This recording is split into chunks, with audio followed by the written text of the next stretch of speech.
पर गांव में एक चुलबुली लड़की मधुमिता रहती थी। शाम के वक्त घर में झाड़ू लगा रही थी, तभी उसकी 2-3 सहेलियां उसके पास आ गई। अरे मधुमिता, तू अभी तक तैयार नहीं हुई? तू यहीं बैठ, मैं अभी तैयार होकर आई। मधुमिता अपनी सहेलियों को बिठाकर जल्दी से घर के अंदर गई और तैयार हो गई। अम्मा, हम अपनी सहेलियों के साथ मोमोज खाने जा रहे हैं। मैंने तुझे कितनी बार मना किया है मधुमिता, मोमोज खाते खाते मोमोज जैसी शक्ल हो गई है। अरे अम्मा, हम ज्यादा मोमोज कहाँ खाते हैं। तू भले ही महीने में 4 बार मोमोज खाती है, लेकिन छाती तक भर लेती है तू। खैर, मधुमिता अपनी सहेलियों के साथ चौराहे पर गई और पैसे लेकर मोमोज खाकर घर वापस आ गई। कहीं दूसरी तरफ गांव से थोड़ी दूर पर एक शहर था, जिस शहर में राकेश नाम का एक लड़का था। एक पंडित जी उसके घर मधुमिता का रिश्ता लेकर आए। इस लड़की का नाम है मधुमिता। थोड़ी सी चुलबुली है, लेकिन बहुत संस्कारी है। संस्कारी चाहे जितनी भी हो पंडित जी, पर है तो एक गवार ही ना। तुम भी तो एक गांव की ही लड़की थी, पर मैंने तुम्हें पसंद किया ना। राकेश को मधुमिता पहले ही नजर में पसंद आ गई और दोनों की शादी हो गई। अगली सुबह राकेश काम पर जाने लगा। वो एक फैक्ट्री में मजदूरी करता था और अपना परिवार पालता था। ये लीजिए टिफिन, और हाँ, बाहर का कुछ भी खाने की जरूरत नहीं है, इसलिए मैंने आपकी पसंद का खाना बनाया है। और बाहर का कुछ खाना हो तो मुझे बताइएगा, मैं भी आपके साथ चलूंगी। इतने में वहां पर उसके सास ससुर आ गए। ये लो, शादी का एक दिन भी नहीं बीता और साथ में घूमने की बातें होने लगी। मोहल्ले वाले क्या सोचेंगे? अरे ओ भाग्यवान, हम लोग शहर में रहते हैं और तुम गांव वाली बातें कर रही हो। क्या बात है पिताजी, जब मेरी और माँ की लड़ाई हो जाती थी ना, तो मेरे पापा हमेशा मेरा ही साथ देते थे, और शादी के बाद आप भी मेरे पिता जैसी ही बातें कर रहे हैं। राकेश काम पर चला गया। मधुमिता ने अपने ससुर और राकेश का दिल अपने चुलबुलेपन से तो जीत लिया था, पर उसकी सासू माँ हमेशा मुंह बनाया करती थी उसे देखकर। अरे मधुमिता बेटा, शाम हो गई है, मेरे लिए कड़क चाय बना दोगी क्या? अरे ससुर जी, आप मुझे ऑर्डर दीजिए, ऑर्डर। इतना कहकर मधुमिता चाय बनाकर ले आई। ये लीजिए पिताजी, आपकी गर्मा गर्म कड़कदार चाय। लेकिन तभी उसकी सास वहां पर आ गई। तुम गवार की गवार ही रहोगी बहू, सिर्फ अपने ससुर के लिए चाय बनाकर ले आई। इतने में मधुमिता ने दूसरे कप के ऊपर से प्लेट हटा दी और बोली, सासू माँ, मुझे पता था कि आप पूजा कर रही हैं, लेकिन मैंने आपके लिए भी चाय बना ली है। ये रही आपकी चाय। अब उसकी सासू माँ कुछ नहीं बोल पाई। मधुमिता अपने कमरे में चली गई। बहुत चालाक है ये लड़की। अरे आखिर बहू किसकी है? शाम को जब राकेश घर आया तो खाना खाने के बाद मधुमिता ने अपने पति से कहा, मेरा मोमोज खाने का बहुत मन है। मोमोज का नाम सुनते ही उसकी सास वहां पर आ गई, क्योंकि वो मोमोज के नाम से ही चिढ़ती थी। बहू, मैं तुझे बताना भूल गई, ये मोमोज, चाउमीन, इन सब कूड़ा कचरा का नाम लेना इस घर में मना है। ये तेरी पहली गलती थी, इसलिए माफ करती हूँ। दोबारा मोमोज का नाम मत लेना। मधुमिता को समझ नहीं आ रहा था कि मोमोज आखिर वो कैसे खाए। फिर उसने एक दिन पेट दर्द का बहाना बनाया और शाम को राकेश उसे डॉक्टर के पास अपनी मोटरसाइकिल पर बिठाकर ले गया। बस यहीं पर रोक दीजिए, मुझे मोमोज खाने हैं। लेकिन पहले डॉक्टर के पास चलते हैं, तुम्हारा पेट दर्द हो रहा है ना? अरे मेरा कोई पेट दर्द नहीं हो रहा है, मोमोज खाने का कोई आइडिया नहीं मिल रहा था तो मैंने नाटक किया। इस तरह से मधुमिता ने नाटक करके उस दिन मोमोज खा लिए। सब कुछ ठीक चल रहा था, लेकिन अगले दिन राकेश की फैक्ट्री में एक बहुत ऊंचाई से उसका पैर फिसल गया और नीचे जमीन पर आकर धड़ाम से गिरा।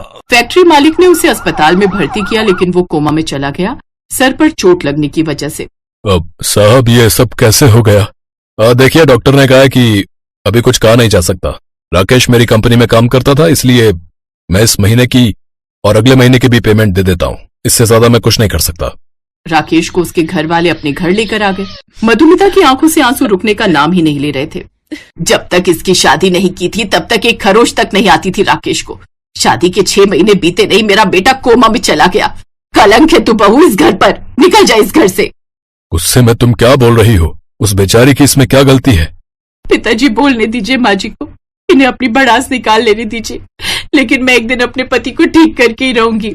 जब तक मेरे पति ठीक नहीं हो जाते, मैं इस घर की बहू नहीं बल्कि बेटे होने का फर्ज निभाऊंगी। बेटा, अब तू भला क्या करेगी? सासू माँ को मेरा आइडिया पसंद नहीं आएगा, पर मेरे पास सिर्फ एक ही रास्ता है। मैंने इतनी बार मोमोज खाए, मोमोज वाले को देखकर थोड़ा बहुत बनाना मुझे भी आने लगा है। मैं घर में ही मोमोज बनाकर घर के बाहर बेचूंगी। अगर आप लोगों की इंसल्ट होती हो तो मैं अपने मायके जाकर मोमोज बेचूंगी। मेरे माँ बाप को इसमें कोई तकलीफ नहीं है। किसी को खाना खिलाने में कैसी शर्म। मधुमिता भले ही गांव की थी लेकिन पढ़ी लिखी तो थी ही, क्योंकि आज के जमाने की थी। मधुमिता ने ऐसा ही किया और बिल्कुल नए तरीके के फ्राइड मोमोज तैयार कर दिए। सारे मोमोज बनाकर घर के बाहर बने चबूतरे में रखकर मोमोज बेचने लगी। जो भी लोग वहां से निकलते वो बोर्ड देखते जिसमें लिखा था देसी मोमोज बहुरानी के। देसी मोमोज बहुरानी के? क्या बात है, ये देखने में कहीं से मोमोज तो लग नहीं रहे, कुछ अलग ही लग रहा है। एक प्लेट लगाना जरा। अरे वाह, ये नए किस्म के फ्राइड मोमोज तो बढ़िया है गुरु। बाकी लोग वही पुराने चाइनीज स्टाइल में बनाते हैं, लेकिन तुमने तो उसमें देसी तड़का डाल रखा है। अब हर रोज उसके घर के बाहर भीड़ बढ़ती चली गई। इस तरह से अपने चुलबुले अंदाज में लोगों को अपनी तरफ आकर्षित कर लेती थी और ऐसे ही वो खूब पैसा कमाने लगी। उसके सास ससुर अब उससे बहुत खुश रहने लगे। राकेश कुछ बोल तो नहीं सकता था, लेकिन अंदर ही अंदर सब कुछ समझ रहा था और भगवान से प्रार्थना कर रहा था कि काश मैं भी ठीक हो जाऊं, जिससे मैं अपनी पत्नी का साथ दे सकूं। आप परेशान मत हो, मेरी भगवान से बात हो गई है। 2-3 दिन में आप ठीक हो जाएंगे, ये मेरा प्रॉमिस है। मधुमिता पैसे जोड़ जोड़ कर अपने पति को शहर के अच्छे डॉक्टरों के पास ले गई और उसके बाद ही राकेश थोड़ा थोड़ा ठीक होने लगा। एक रोज जब मधुमिता बाहर मोमोज बेच रही थी, तभी उस भीड़ में से एक आदमी का हाथ आया। अरे वो बहुरानी, मेरे लिए भी एक प्लेट मोमोज लगा दो, क्योंकि मेरी बीवी को मोमोज बहुत पसंद है। मधुमिता ने जब उसकी तरफ देखा तब वो आदमी कोई और नहीं बल्कि उसका पति राकेश था। राकेश पूरी तरह से ठीक हो गया और उसके बाद अपनी बीवी की मदद करने लगा। ससुराल में मधुमिता का सम्मान ऊंचा हुआ और इस तरह से वो लोग खुशी खुशी अपनी जिंदगी बिताने लगे।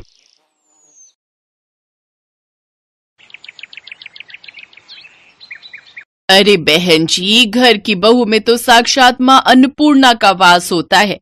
अपने परिवार को अच्छा अच्छा स्वादिष्ट और ताजा भोजन खिलाना तो हर औरत का धर्म होता है। बिल्कुल सही कह रही हो बहन जी, लेकिन आजकल पारिवारिक लड़की ढूंढ पाना उतना ही मुश्किल है जैसे गधे के सर में सींग। अब आप हमें ही ले लीजिए। अर्णव मेरा इंजीनियर है, कम से कम लाखों में सैलरी है उसकी, लेकिन फिर भी अपनी पसंद की लड़की नहीं मिल रही। वो क्या है ना, मेरा अर्णव विदेशी खाना खाने का बड़ा ही शौकीन है। कहता है सिर्फ उसी लड़की से शादी करूंगा जो विदेशी खाना यानी कॉन्टिनेंटल फूड, हाँ कॉन्टिनेंटल फूड बनाना जानती होगी। और आपको तो आजकल की लड़कियों का पता ही है, इंडियन खाना तो उनसे बनता नहीं, तो विदेशी तो क्या ही बनाएंगी। अरे ना ना ना बहन जी, सब लड़कियां एक सी ना होती। मेरी सानवी तो हर तरह का खाना बनाना जानती है, खासकर वो विदेशी कॉन्टिनेंटल फूड। फिर तो जल्दी से उसे बुला दीजिए। उर्मिला अपनी बेटी को बुलाने अंदर जाती है। देखो सानवी, जो भी हो बस इस इंटरव्यू को क्लियर कर ले। बहुत बड़ी पार्टी आई है रिश्ते के लिए, खूब नौकर चाकर और गाड़ियां हैं घर में। तेरी बात पक्की हो गई ना तो तू राज करेगी राज। और सुनना, मैंने तेरी तारीफ में बड़े बड़े कसीदे पढ़ दिए हैं कि तुझे बहुत ही बढ़िया बढ़िया कॉन्टिनेंटल खाना बनाना आता है। माँ, मुझसे आलू पूड़ी रोटी सब्जी ये सब तो ठीक से बनता नहीं। पराठा बनाती हूँ तो पहचानना मुश्किल हो जाता है कि पराठा है या श्रीलंका का मैप। और कॉन्टिनेंटल डिशेस का तो मुझे नाम तक नहीं पता। अरे शुरू शुरू में तू ना वो यूट्यूब देखकर बना लियो, फिर जब उनका मन भर जाएगा कॉन्टिनेंटल खाना खाकर तो वो खुद ही मना कर देंगे बनाने को। वैसे भी अंग्रेजों का ये बेतुका खाना ज्यादा दिन तक थोड़ी ना खाया जाता है। चल अब अच्छे से टचअप लेकर बाहर आ जा। तैयार होकर सानवी बाहर आ जाती है।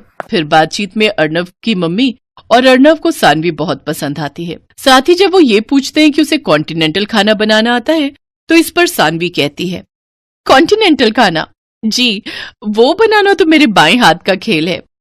ये बात सुनते ही लड़के वाले झट से शादी के लिए तैयार हो जाते हैं। कुछ ही दिनों में दोनों की शादी भी हो जाती है। शादी के बाद देखो सानवी, तुम्हारे हाथ के बने कॉन्टिनेंटल खाने की तारीफ तो हमने बहुत सुन ली। अब आज जल्दी से कुछ बढ़िया सा बनाकर खिला दो। अभी बनाकर लाती हूँ। रसोई में जाकर वो यूट्यूब खोलती है, फिर सोचती है, नहीं नहीं नहीं नहीं, अगर मैंने इन्हें कोई फेमस डिश बनाकर खिलाई तो ये लोग समझ जाएंगे कि मुझे कुछ भी बनाने नहीं आता। ऐसा करती हूँ, कुछ भी बना देती हूँ और उसे कोई भी नाम दे दूंगी। सानवी फ्रिज खोलती है, उसे उसमें तुरई दिखाई देती है। वो कच्ची तोरी में मसाले लगाकर अवन में ग्रिल होने के लिए रख देती है। कुछ देर बाद वो उसे बाहर निकालती है तो देखती है सारी तुरई करारी हो गई होती है। हे भगवान, ये तो कुछ ज्यादा ही करारी हो गई है। हाँ, एक काम करती हूँ, मेयोनीज और टोमेटो केचप दोनों को मिक्स करके इसके ऊपर लगा देती हूँ। फिर सानवी पूरे कॉन्फिडेंस के साथ वो परोसती है और खुद किसी बहाने से रसोई में चली जाती है। वो डिश देखकर अर्णव अपनी माँ से कहता है, छी माँ, ये कौन सी सब्जी की डेड बॉडी है, काली पीली सी। छी माँ, मुझे तो देखते ही उल्टी आ रही है। ऐसा ना हो मुझे उल्टी हो जाए।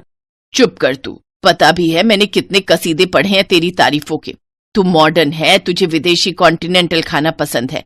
अब कहीं बहू को पता चलेगा ना तू ऐसा है तो कहेगी किन गवार लोगों से पाला पड़ गया है। अब उसने बनाया है तो कॉन्टिनेंटल डिश ही होगी कोई। तू तो बस बीच बीच में झूठी मूठी तारीफ करता रही हो। ठीक कहती हो माँ, लेकिन सच्ची में माँ, ये बहुत ही वाहियात है खाने में। तभी सानवी वहां आ जाती है। वाह वाह बहू, क्या मजेदार कॉन्टिनेंटल खाना बनाया है तूने। इतना मजेदार खाना तो मैंने किसी 5 स्टार होटल में भी नहीं खाया। अरे वाह, माँ जी को मेरे हाथ की ये जली हुई तोरई इतनी पसंद आई। वाह वाह वाह भगवान, तूने बचा लिया। हाँ सानवी, अच्छा बना है। अब तुम कल बनाना इटालियन पास्ता। हाँ हाँ, क्यों नहीं। कम से कम कुछ तो जानी पहचानी चीज खाने को मिलेगी। अगले दिन सानवी इटालियन पास्ता बनाने के लिए किचन में जाती है और यूट्यूब पर रेसिपी देखने लगती है। मुझे तो इनके नाम से भी चक्कर आ रहे हैं। भला मसालों के नाम भी कोई ऐसे रखता है क्या? और ये लेट जूस क्या होता है? सीधे सीधे पत्ता गोभी भी तो बोल सकता है। बस बहुत हुआ, अब तो मैं अपने हिसाब से ही पास्ता बनाऊंगी। और कौन सा ये अंग्रेज आते हैं हमसे सरसों का साग सीखने जो हम इनका पास्ता बनाए। उस दिन भी यही हुआ। सानवी ने पास्ता में व्हाइट सॉस मिलाने की जगह उसमें अरारोट और कॉर्नफ्लोर मिलाया। साथ ही साथ पास्ता में ढेर सारी लाल पिसी हुई मिर्च भी डाल दी।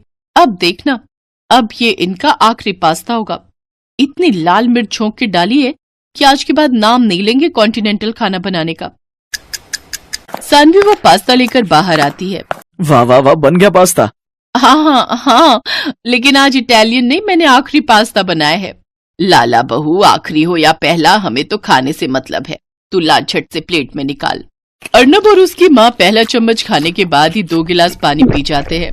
पास्ता थोड़ा तीखा लग रहा है ये कहकर वो पास्ता छोड़कर उठ जाते हैं।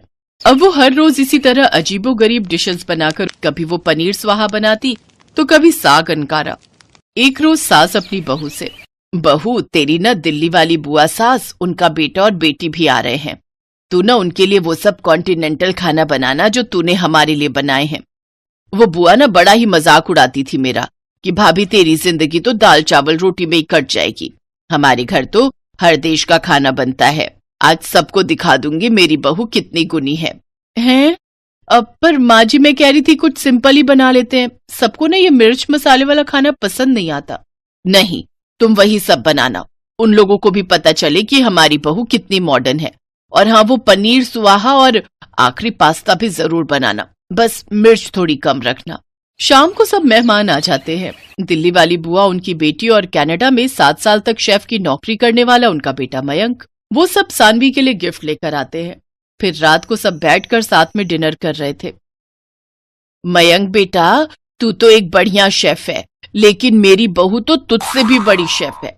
उसके हाथ का पनीर सुहाहा और आखिरी पास्ता तू खाएगा ना तो उसका स्वाद तो तू भूलेगा ही नहीं।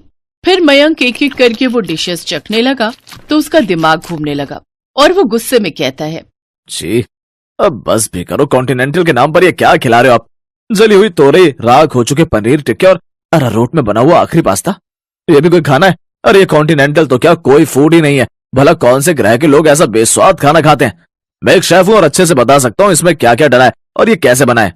सानवी बहू, ये जो कह रहा है वो सच है। मुझे माफ कर दो मम्मी जी, मुझे लगा था मैं यूट्यूब से सब देख देख कर बना लूंगी, लेकिन सब गड़बड़ हो गया। पर आप दोनों तो उंगलियां चाट चाट कर खाते थे ना? उंगलियां चाट कर नहीं, बल्कि नाक बंद करके और अपनी उंगलियां रोक रोक कर खाते थे, क्योंकि सच तो ये था हमने कभी पहले कॉन्टिनेंटल खाना खाया नहीं था। तो क्या आपने झूठ कहा मुझसे? हाँ बेटा, जैसे शादी करने के लिए तेरी माँ ने झूठ के पहाड़ बनाए ना, वैसे ही मैंने भी बनाए। हाँ, और आप दोनों के इस झूठ में आखिरी पास्ता हम दोनों का बन गया। ये बात सुनकर सभी जोर जोर से हंसने लगते हैं।